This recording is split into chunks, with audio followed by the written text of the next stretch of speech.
ya kokamwa na mboka RD Congo, précisément na Kinshasa, na commune ya Gombe. Un sujet indien abomi congolais na kati ya chantier ya chantier yango pe na Gombe komi kaka ya bandibu ya bendien ya ba pakistanais, on ne comprend pas. To ebité na Gombe kuna na chantier yango bazali kotonga nini supermarché, bali kotonga boutique, magasin, to ebité est-ce que bato na bali kotonga kuna ba somba ki lupango wana pa ya nani po mikolo e komi na ba avocat congolais bali ko négocier totonga supermarché na lupango na bino to ko futa te pendant 15 ans et puis te bana ko futa ka bino mbongezo pesa bato mutu ko so ali kamute kasi na chantier congolais o ata supposé azala à l'aise dans mboka na yeme indien a bétier marteau a koufi et pesi bato mutu ko so bato na Kinshasa baleli yango to ko so na bino lelo awa likambo oyo esalinga pasi onire mutu oyo bomi azali leki na ngai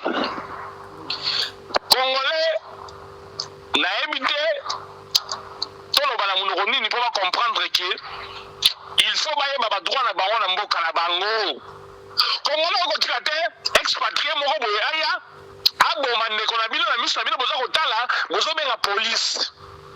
Mandeko, vous allez accepter que je dise que Congolais est lâche. Dans l'Afrique, c'est le légaté. La police a été.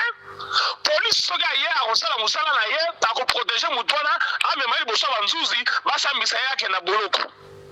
Par contre, bino matbosali wana il faut réagir bobo mayepe comme ça situation est la match nul un but partout ya bomi biso beto bomi. Mais comment vous avez remarqué, nous avons vu que la Koufi, botiki ya ndio na bomoi. Azali na mbongo, azali na famille ya mbongo. So akei na boloko ako bimana e kaka.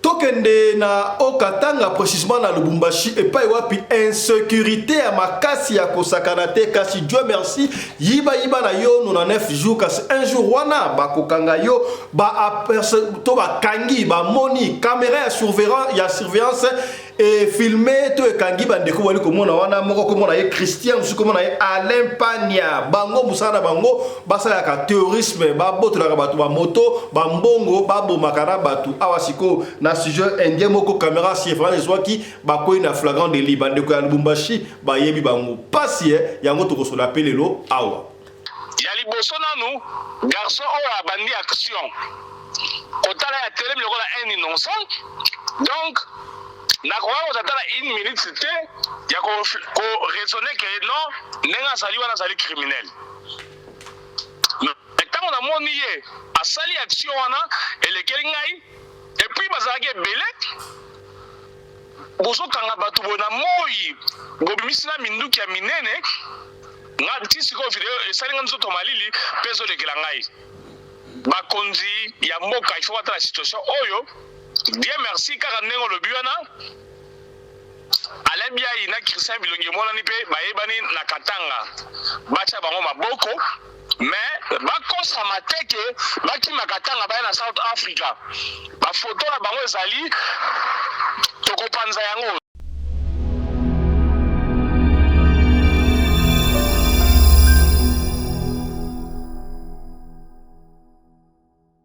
yaya yo mutu olataka size to ba pointure ba sapatu ya minene yo baninga basalaka makolumikie kasi na nenga mabete likozaka munene na partie à 42 donc 45 mata kuna tala solution ezwami mama na biso Rosanta Beauty maison Rosanta Beauty place Elibino solution Rosanta Beauty ezalaka bongo na Canada ye na Rosanta Beauty bateka kuna bateka ba sapatu ya ba makolo minene 43, 45, 44, 46, 50, 52. T'as la solution ezwami. Soki wata support ya basi to ya mibali makominene solution ezwami. Asuki wana te mama Rosanta. Eh yaya Rosanta voilà. Rosanta Beauty ya sili wana te ye ateka kapeba oyo. Mais oh ba ngoni. Voilà. Omoni hein. Moni Koli outi bongo na Canada et komi na Rosanta. Au moins be sharp oyo. Be sharp yaya. Voilà. voilà be sharp kitoko yo ola bon monsieur okene na feti okene na feti songolo olingo osala unique tala be sharp ya solo yango yo be sharp oyo et rappelenga époque ya président maréchal Mobutu o comprendre nenga bana ko linga be sharp mingi donc be sharp oyo po ozwango yo benga maison Rosanta Beauty ezali bongo na Canada na Toronto au fur et à mesure de l'émission tokobanda kozongela ngo boyebi ba sharp te obali ya solo pa ta sharp ola tie sharp boye vous comprenez ola tie sharp c'est moi chemise na 4 na veste prochainement vous comprendre la pistolati et sharp oyo ya Rosanta ola tie et sharp awa ozui oyo moko bataka la poche otie na poche tokozongela ngo au fur et à mesure alors ceux qui ont besoin ya ko contacter maison Rosanta Beauty place topé plus na bolingi benga bango na numéro ozali komona wana plus 1 365 33 69 83 8 na bandeli benga bango na numéro plus 1 360 336 98 38 wana okozwa bongo maison Rosanta Beauty na Toronto na Canada bakotina ya makololo taraminene à partir à 45 mata kuna 52 53 54 numéro 55 tina 58 yaya ko hésiter benga soko ko numéro te benga biso ko na TikTok o kota TikTok obetikaka Rosanta Beauty okomona bakola ksa on ba ta be shop wana ndenge ali ko défiler wana yo koti bongo na Rosanta pona o se procurer na numéro ya sapatu oyo ya yo kitoko makasi landa écharpe ya été yango zo bana déjà na Europe voilà même na hiver pour la Afrique wata yango ya ndenge wana ne sharp nango prochainement bon na tokola tango ndenge eko bima. Je suis Rosanta Beauty. J'ai décidé de faire ces vidéos pour vous répondre aux abonnés à la recherche des écharpes qui ont été présentées par M. Gaspard Nze, dont je suis la créatrice. Il existe dans toutes les couleurs. Vous avez ça en coton, vous avez ça en soie et même en pagne, il y en a. Il y en a dans plusieurs couleurs. Essayez juste de faire une commande et vous ne serez pas déçus, vous me donnerez de nouvelles. Bon, je veux dire un grand merci à notre célèbre inspirateur de look qui est comme Gaspard, qui a plus de 130 000 followers sur TikTok. Je veux finir par dire bravo, un grand merci à Gaspard que j'ai surnommé GNZ d'avoir fait confiance à la maison.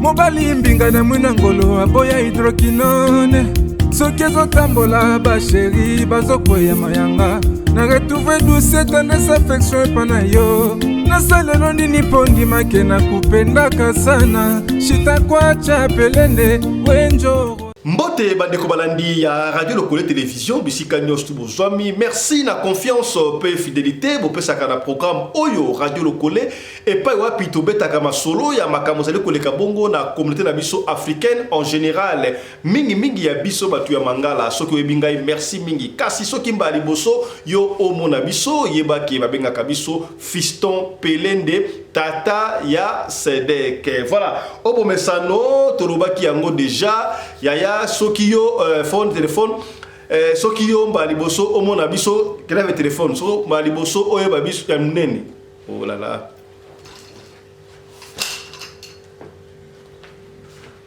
Obo mesano lobaki soki mbali boso yo omona biso yebaki babengaka biso fiston pelende tata ya Sedek. Grand merci na Michael Josh moko ya partenaire ya émission oyo Radio Lokole Télévision kota la site ya Michael Josh omona ba arrivage ya kitoko biloko ya kitoko ya kolata ba polo ba t-shirt et kotibongo na site ya Michael Josh okozwa livraison à domicile. Totika na kaka na makamba biema pour la présenter bientôt bandaki yango déjà émission l'équipe partenaire ya Sika kaka na monde habillement cette fois-ci tu ko benga ye Rosanta Beauty za la kabongo na Canada to bakisi yango Rosanta Beauty Plus to plus. Pourquoi plus pour ya teka kabilo presque nyos. Alors spécialité o ezali na Rosanta Beauty ezali nini yaya yo olataka ba sapatu makolo minene yo kaka bakolo za numéro 45 46 47 46 50 54 55 lokola mutombodi kembe tala ru solution yango yo Rosanta Beauty ateka kabongo ba sapatu ya basi na mibali ya ba size ya batu ya minene kaka ba ebakata vimbo o likolo za ka munene ozanga sapatu fini parce que Rosanta Beauty plus ye ailio solution Rosanta Beauty asuki wate ali côté ka sube sharp ya ndengo ali komona be sharp ya marque sharp mususu ezali o ekitaka ya mulai musoti yango ya tala été bandi sikaboe na Afrique winter et bandi hiver et bandi au côté sharp na kati ya chemise ozi elamba na ngo tina poche obimi unique to la tarabe sharp olati moi safari na yo ozi sharp otie et ko babongo kitoko nyoso to wana beauty Rosanta Beauty Plus ezali bongo na Canada na Toronto. Numéro de téléphone yango boali komona wana mais on peut toutefois rappeler benga Rosanta Beauty na numéro oyo plus 1 365 336 98 38 okozwa bongo service clientèle il y a Rosanta Beauty Plus au sali combat d'ailleurs livraison à domicile bakoya kotikela yo esika nyonso tu ozali omoni par exemple nga ya boy yanga ekomi DHL ekomi pela boy Rosanta Beauty tili omoni be sharp uti pela Canada ekomi et bon même tout dans l'Europe ekomate yo dans les États-Unis yo dans la Canada contre na Kinshasa partout donc bobenga bongo Rosanta Beauty pona ba sapato ya basi na mibali ya makolo minene pe be sharp ya tozonga tango MPR kitoko. C'était sharp de malili bosoko tiango za bien topé na chemise et kobima kitoko donc ba colis ezali ko koma voilà. Tomo za te bandeko anti-poison ezali benga biso to kocha en contact na bandeko anti-poison na baka chaque fois oyebite mutakoza chalu no point mutako empoisonner yo pona nini ya tala baka bazo empoisonner ba lokola ba G likolo eloko na yo moko bazoko empoisonner yo bako empoisonner yo kaka pona yo oteka ka eloko songolo bako empoisonner yo kaka po yo kenaka Afrique bako empoisonner yo kaka po yo sala ka songolo songolo o to bakite to lobi benga biso to cha en contact na bandeko ya anti-poison voilà. Les autres qui la mingi te bande ko tuska to sola makambo ya sécurité et sur le Kabongo na République démocratique du Congo précisément na Lubumbashi bande ko ya Lubumbashi ba stobaki mingi ba sutukaki ba salaki na sécurité ba leli na ba kondi ya mboka heureusement na bakayango chaque fois yiba 99 jours mais un jour wana bakokanga yo bande ko oyo bali ko sala terreur na Lubumbashi. Bazali groupe ebele kasi caméra de surveillance et kangi mi balé wala bali komona bango basala kanene na minduki ba ota mwana minduki ba hôtel msabino ba yiblo na bino so posala mioki ko résister ba betio bongo masasi so zali ko résister ba betio masasi et salami bongo oyo vidéo de surveillance oyo ezwami na avenue Biaï en pleine journée aya. En pleine journée, caméra de surveillance de Ezu Bango, Batoala, Bamona, Bazo Kumona, Babidong Bango, Yebani, Bayebini, Bakomona Bango, Moko Aliwa Komona et Christian, nous sommes à Pesna Kombe Mboka, Alain Pagna. Voilà.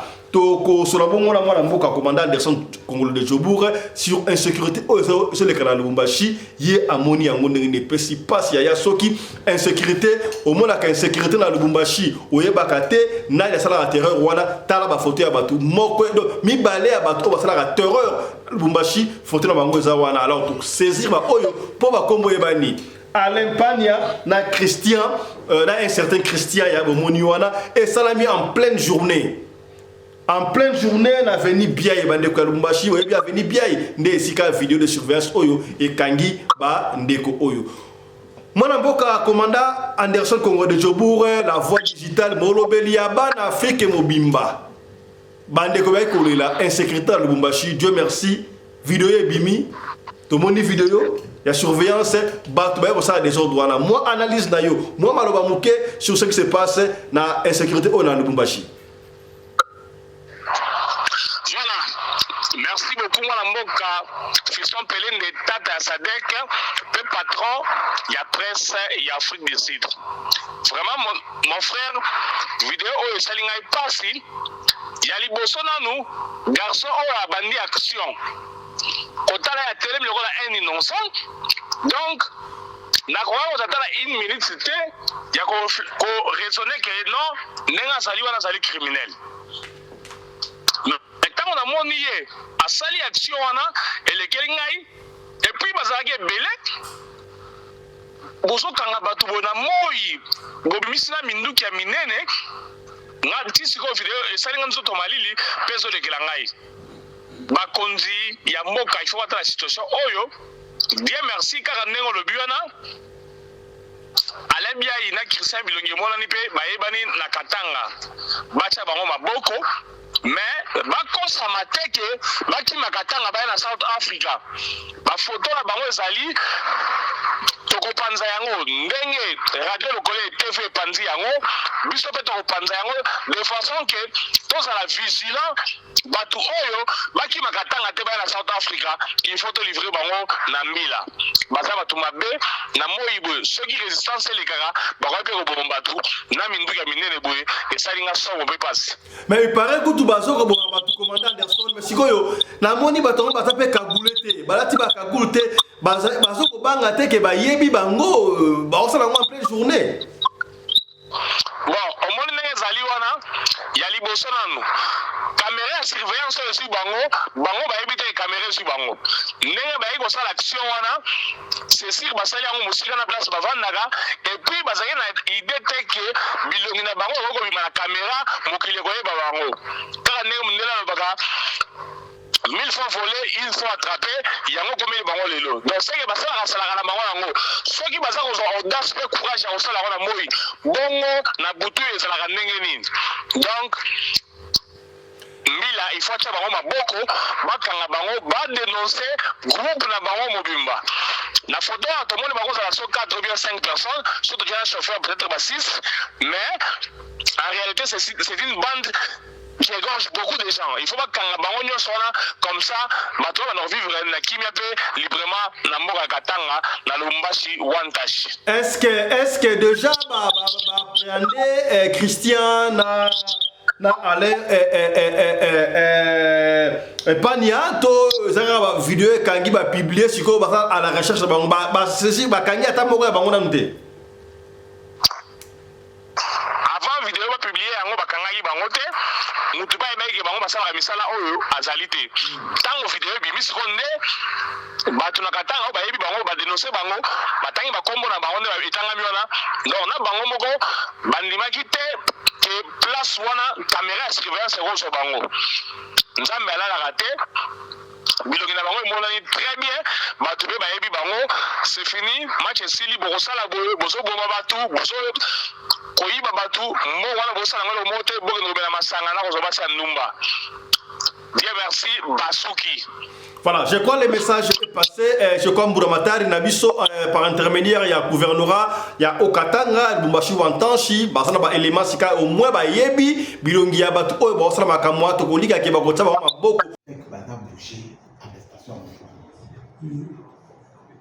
C'est fait le détail va changer parce que quand on conserve il y a qui peut faire même déclaration pour voir dans le document. Les gens vont souper dans les militaires et au camp déjà. Mi pale pale mbamba chef. Yoga. Mi pale pale mbamba. Pale ndio ministère kule. Chef moi eko na nywele saa ya mingi kwa CV. Na nywele saa ya mingi sababu hivi. Ananiambia hivi. Ase yeye ndio chef kule kwa kapteni. Mwila. Kazi yetu ndio kazi. Mimi naambia sasa. Tunakupeleka tulikuwa na wewe besoin. Tunakupeleka mbio. Sasa tunaenda mprison hautakaa. Tafanya manevro tafanya nini? Pour besoin tujimishe njina. Tushitaye kuma secret moi tufia uvumbula. Mwila c'était dangereux mwila. Chef continue na lycée. Kuma secret moi tufia uvumbula. Balindaka kwangu wanapika vijana wanalala mumba vyote. deja nikashikia mliboka kuna nibamba. Sasa mimi shina ndoa kusema kitu hata hiki takuweka manga. Sasa nimbashi ndio fashion ndio ndio natumika napatia kwa kidogo. Mimi ndio mimi tayari sekretari nini? Kenya tulifika tukukutane napo mwili akisema alitutumaka. Tuanze kuwa washoferi njia machipisha. Na wao mdeviation na tupa. Ndio kusaboter. Nation. Les centres de sacré, c'est ça. Les centres de sacré. Ni kukasa. Anza kuwa wakasai sana. Wanatupa mbarabara. Nika Mlusaka. Ndio wanaanza kutupatia makuta ya kuuza Mlusaka. Sasa mimi iko tolaka mimi nashuka chini, après population natoka ile fashi watakimilisa mpaka mtoka. Ndio ile bisi huko ministère. Bisi moza na ministère. So yeye masolo wa Zuluma. Oye ministère zo couvrir bêtise les. Baba pour mobile kwa sababu c'est le ministère, ni pas ministère et service ça va. Ni pas ministère bandaka ndio banabeba bisi. Kuna kolomatazi. Sasa tushakuiba bisi deja. Ndio kushondeka nasema kupo mambo kizuri wewe kwanza pa kufanya mambo unafuchama mambo unaanza kufanya ni unavala corps pastoral batanipele corps pastoral ya kulanda sababu ni pasteur leo ni soutenir unafanya ile mambo tena na bado tutataka tunafika kwa mabarie ile mabarie kwa la polisi nafuchama mimi nitajionyesha sasa mimi nenda na abantu kuomba kulinda lakini na kufanya mambo sasa mishi mimi nasema chef ile ya kusema mwa general. Mimi naogopa peni itakuwa mnene sana. Hapana. Baba kubamba. Wewe utakwaliwa. Wewe unakopere na. Tunaonyesha hapa wewe unakopere na justice yako kunaisha. Batakuproteger kama unaenda Kishasa, umekaria Kishasa, kama utaenda Ukasa, Kinshasa même Kasai umekala na utaona. Daniel alionyesha sauti. Ananionyesha hivi. Usive partout. Abatrairaki mafia. C'est lui qui trahit la mafia, mais c'est la mort. C'est ça déjà la mafia. Na kubangi sasa. Nicho kukopesha. Sema mama. Ndio banenda wanasumuliana na Colonel Carlos la ngapo auditora. Anamuonesha sema mshike tu mtu msharije tu mambo ya mingi. Ndio anamuonesha Colonel Carlos. Na papa Dani ndio walienda kuacha ministère, ndio kuacha papa Oscar. Abantu bajifeke. Ndio wanaacha kule kuditora, ndio mpaka leo sasa mshike ni bandini criminel, wana mabunduki hivi kwa. Ndio Carlos sasa basi kizuri mshipime kumsamilisha. Mimi nilitenir na mwambia kwa wale Carlos unasemekana chef. Kwa analeta joku justice. Sasa mwanzo wa justice kuditora. Mnisaidie kwa mnomba. Kama ule chiffre anakuwa mshipime kumwacha chiffre. Ni très dangereux. Mshipime kumwacha ule bwana. Ule bwana ni très dangereux, ndio mwenyewe anatumika na nini na wadidro sana. Mimi bakute ile mvabere anatumika, mimi na wao watu ndio mtu makapo na kutoka watu. Ndio bakuta mimi ningia na mimi nilivuma. Sasa ile chiffre ndio mwenyewe anafabrike ile brigade ya 300 zile ka 300. Basi mnisaidie kwa mimi na milioni. Yeye anasema hautasamba naye. Nasema ni fundi sana kwa invitation ya ministre. Na sasa ni sana nani na ule chiffre ile kale pale chiffre tu tuseme nini la vérité hivi unasema vile mtasao na yeye unampoze question ndio unamweka wazi mambo yote tunafanyaka hata na baba Dani yuko pale ndio unasema vizuri mniproteger sema pasha na minute na autorisation nene nga tisi ko video esalinga nzoto malili peso de kilangai bakonzi ya mboka ifo wata la situation oyo Dieu merci kaka ndenge lobi wana alebia ina Christian Bilongi mona ni pe bayebani na Katanga bacha bango maboko mais bakosa mateke bakima Katanga baya na South Africa ba photo na bango ezali tokopanza yango ndenge radio lokole TV panzi yango biso pe tokopanza yango de façon que tozala vigilant batu oyo bakima Katanga te baya na South Africa il faut te livrer bango na mbila baza batu mabe na moyibo soki resistance elekaka bakope kobomba batu na minduka minene boye esalinga songo pe pasi mais il paraît que tout bazo ko bomba batu commandant Anderson mais sikoyo na moni batongo batape kagulete balati ba kagulete bazo ko banga te ke bayebi bango ba osala ngo en pleine journée. Bon, liboso nanu caméra ya surveillance oyo sur bango bayebi te caméra sur bango ndenge bayebi kosala action wana c'est sûr basali yango mosika na place bavandaka et puis bazali na idée te ke bilongi na bango okobima na caméra mokili koyeba bango kaka ndenge mondele alobaka 1000 fois volé, une fois attrapé, il y a un combien de bango lelo. Donc c'est que basala kasala na bango yango. Ceux qui basala ko audace et courage à osala na moi. Bongo na butu ezala ndenge nini. Donc Mbila il faut que bango maboko bakanga bango ba dénoncer groupe na bango mobimba. La photo tout le monde bango za 4 ou bien 5 personnes, surtout un chauffeur peut-être 6, mais en réalité c'est une bande qui égorge beaucoup de gens. Il faut pas que bango soit comme ça, bato va vivre na kimia pe librement na mboka katanga na Lubumbashi one touch. Est-ce que déjà appréhender Christian na ale pania to zanga vidéo kangi ba publier siko ba à la recherche bango ba ceci ba kangi ata moko bango na mte. Avant vidéo ba publier yango ba kangi bango te. Mutu ba ebeki bango basala misala oyo azali te. Tango vidéo bimisi konde bato na katanga ba yebi bango ba dénoncer bango batangi ba kombo na bango nde etanga miona. Donc na bango moko bandimaki te que place wana caméra de surveillance roso bango. Nzambe alala te. Bilongi na bango emonani très bien bato pe ba yebi bango c'est fini match esili bokosala boye bozo boma batu bozo koyiba batu mo wana bosala ngalo mote boke ngobela masanga na kozo basa numba. Bien merci Basuki. Voilà, je crois les messages est passé.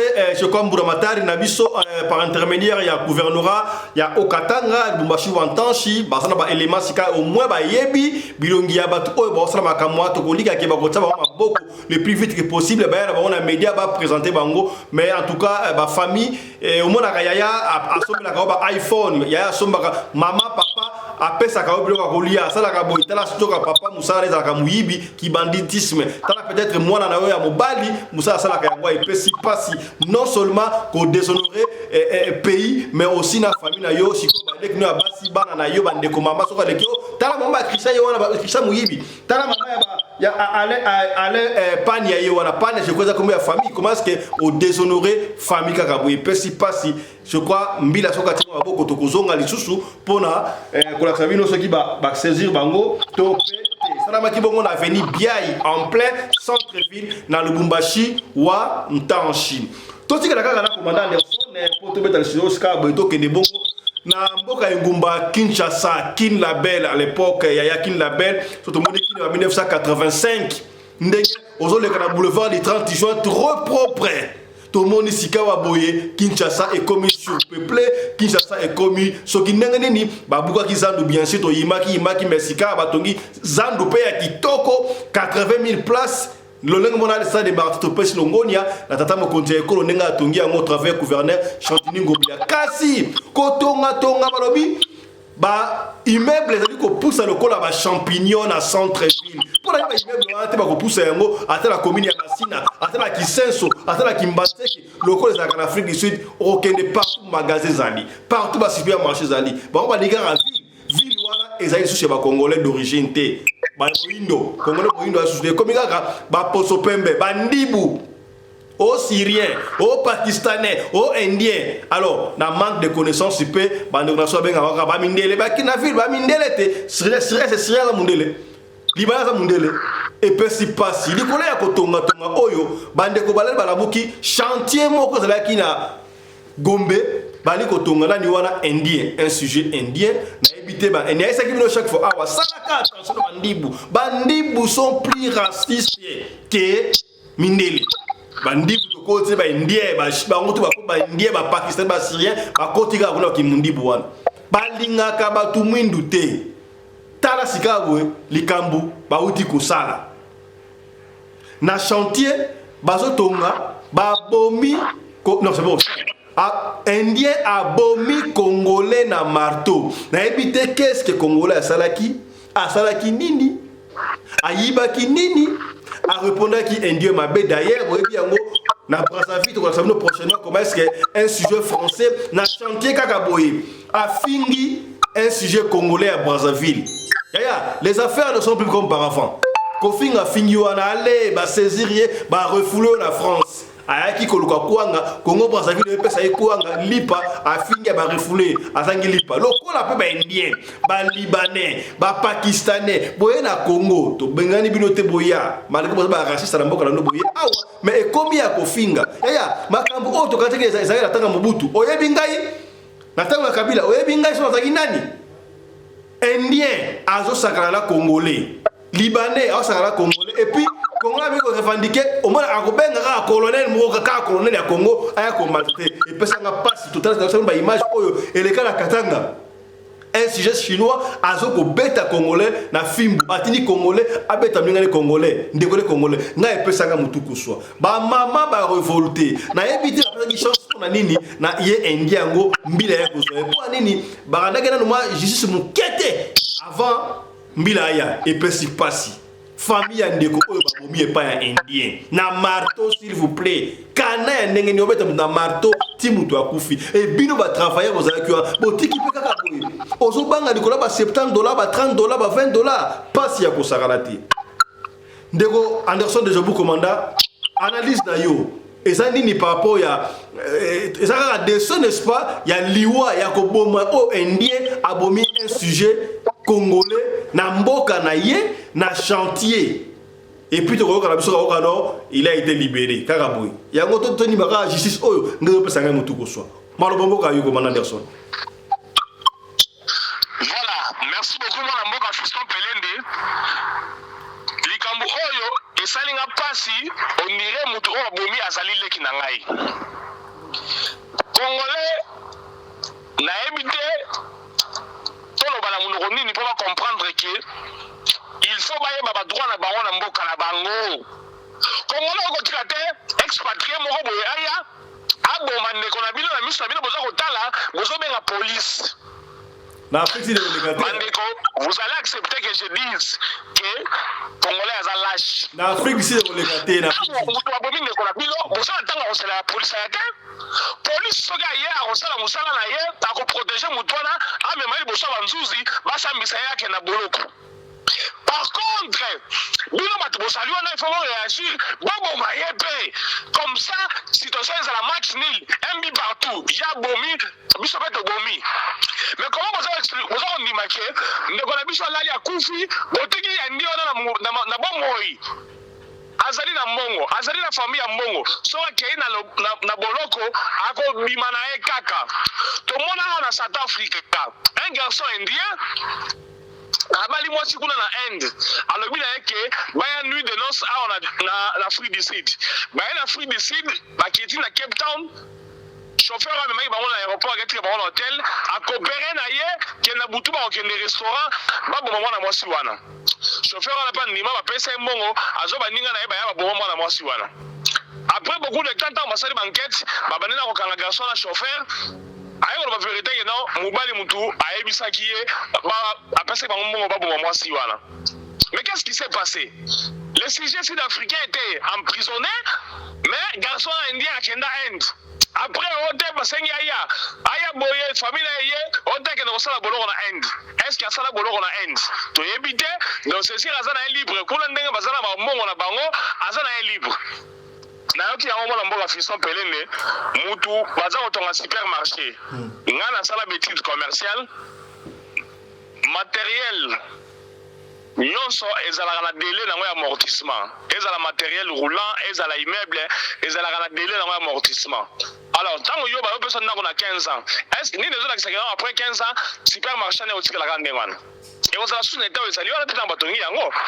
Donc il faut soit au niveau de tekela bango lupangu soit au boyi bako ba na roulant bino motel na mboka na bino ba profiter la passe aux nango ale ba le business mo o ba zo le esprit dans 15 ans ni le second dans 15 ans on sala la vie o ko be okufa bona sima na ba ba lusi le biso no to pesa papa na bino mbongo masolo yo bozo le biso na tebi yango te ba meri bino lupangu malekeli bino esprit. Donc il faut qu'on soit vigilant, mais quand on va bacher pam pam malade. Congolais ça moka na yo, il faut ça la vise longo et kenge luta nyao. Il y a un dia ko maltraiter na mboka na OK? Un dia comme na niveau ko bomola ndako na mboka na yo. Vraiment. Et puis ça est business ma bé. Boka bango, soit to teki lupango, soit to teki te. Salaire à salaire ba futa ba tupe zamu qu'est-ce que l'état ko chronométrer salaire o ya ba tekeno bo futa congolais autant ba souffrir alors ça ba to motivo ba salaire ba mu makasi un mot sur ça. Voilà, problème ezali na ba syndicaliste na biso. To mona ba syndicaliste bazali na Congo na menga na ba te musali basalaka. Déjà, comment on dit que bafuta mutu salaire aux moins de $100. Ce qui est dans $100, on s'en dans le côté. Tant on va payer moins de $100. Ce qui est musalate bagangeli, bafingi, mon cher, babiloko oyo. Il faut que Congolais tellement un jour, non, les lots de date boye, le 1er juin, nous sommes sur la bâche pour venir au Kenete. So que musala de monde to betio. Alors, mutokene musala azalité, il faut pas mettre sur salaire. So vous salez n'engwana, ba remettre salaire. Mais eux ça que notre bon marché, ba misusu ba bangi ba kena bango ba ke fongola, ba sali ba ba kena marche, ba ko problème. Mais so bo tche loi, bo lobi ke mutu o ya salaire ka ke musala, to ko bomae. Ba kenete alors ba respecter grève na bino, ti ba remettre le salaire. Bon on a sala te pour ba tout ba ba bénéfice belé, ba bino ba te na bino na Congo na. Et ça bien souvent na $10, ba te bino na $200. Donc alors le bénéfice mo so fois 200 et avec ça, azo futa bino salaire mo ba miette. Bo so ba ba protéger musala na. Décidez-vous, soit vous décidez une fois pour toutes, vous vous révoltez, ok, musala te pendant une semaine, ba magasin na bango kangami parce que bo tche loi so ki mutaye musala, to ko beta et to ko bomayo. Alors, au moment où on négocie la bino, mais on est que non, boza la bino, ba futa bino mbongo na bozo ndima la bino, ba epe ba bomine ko la bino botiki boza ko banga pona mo salaire wa muke wana, ya ngana ba saka na bino. Il faut boza l'esprit, boza non, congolais ça mon esprit. Na comment comprendre donner to ma yuma, nen to ma mendre boy, ba ko saka na biso, na mboka na biso. Biso to ali banda mboka awa, bande ko boza la Congo na bisa bino lo moko. Biso tona na mboka oyo baza ko tshela biso ba loi awa oyo eza ko permettre étranger ta sala na mboka oyo baza ko coincer bino tina niveau que non baza ko bengana bino boso ne pa na bino mais bino boza na mboka na biso ole boza la paix bo mi pesa be valeur ya ki mboka na biso boza ko mi comme ça lokola ba esclave lokola ba mandia lokola ba tupamba pona nini bozali décisif te bozo préférer ba futa bino mboka muke pendant une année que boza la désordre boza li bino nyonso grève un mois bo kene musala te so amati mongo te et boza la libérer ole bo nyoko manengona boza décision une fois pour toutes comme ça situation a changé la mboka. Voilà, merci beaucoup, commandant Kongandre de Jobour. Comme la petite Souka, un mot de la fin. Synthèse, symbiose, il y a Makambo, il y a sécurité à Lubumbashi, na Makambo Mendia, moi synthèse, en une minute on va finir. Voilà, merci beaucoup, Tata Sadek. Nzambe azolukumu ndenga pamboli na katanga na Lubumbashi wantash babandi mibale oyo Alain na Christian bamonani na caméra ya surveillance ekosunga bazala arrêté pe groupe na bango mobimana mbula matari acha bango maboko yonde ko na biso congolais soko yebi place Christian Vandaka soko yebi place Alain Vandaka mi porter garant kenen na la police pesa adresse d'ailleurs mbila ya lukayeba kanga déjà olia continuer ko boma batu olia continuer ko yiba batu boye na minduka minene na moi bala kisaisika mbazoki minduki wana bakanga na mutu atekele ba minduki na mutu oyo a organiser ba solo na bango nyonso na chauffeur wa bimaka bango bakanga bango comme ça bokoyeba kovanda na kimia parce que soko tiko lobi ke non mutu wana za ndeko na ote yeba ke lobby bakoyipa ko boma ndeko na yo lobby bakoyipa ko boma papa na yo to mama na yo na misala na bango mabe oyo tala minduki o bazala ngwana yeba ke soki ezali na butu bakolimbisa yo te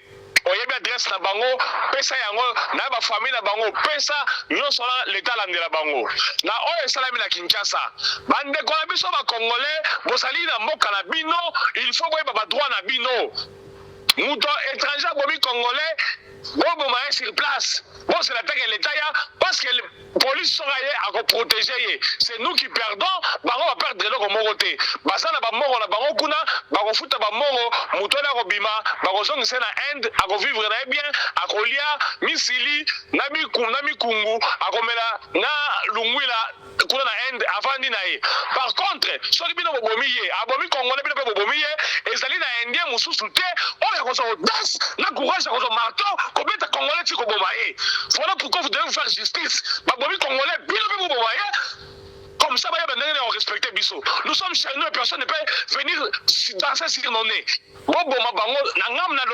J'assume ce que je suis. J'ai dit, Nazali Awa, pour la protéger.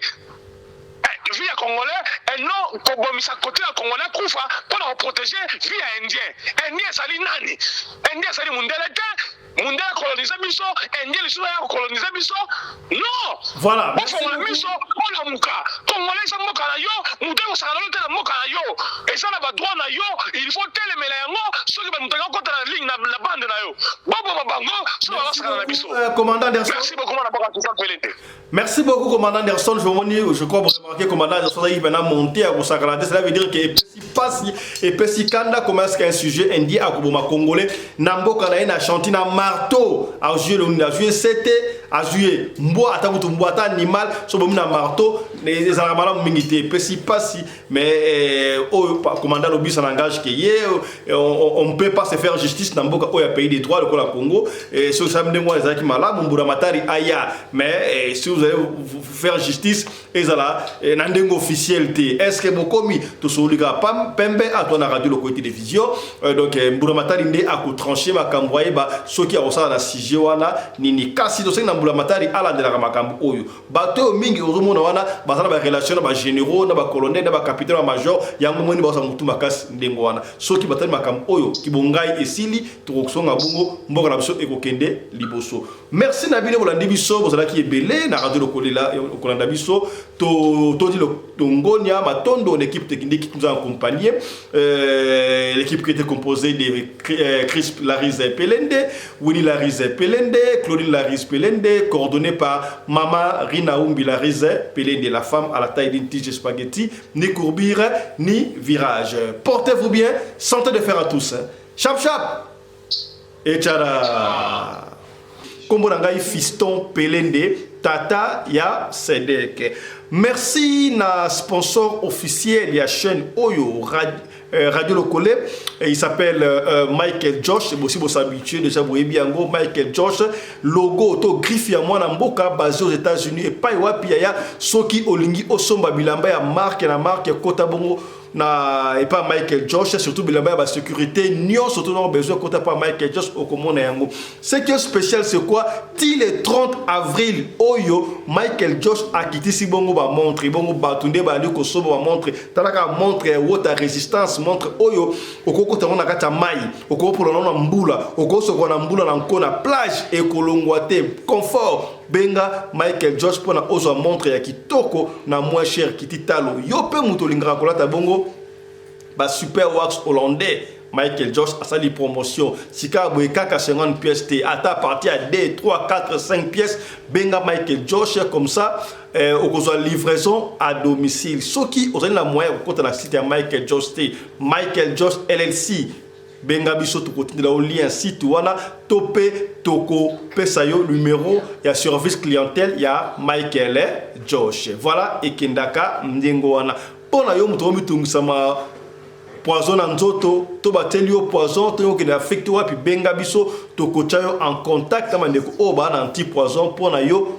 o bongama on ne sait jamais yaya fabi to tika kala baninga otika kala makambo échanger est-ce que comprendre anti-poison ezali benga biso autre loba kité tolobi.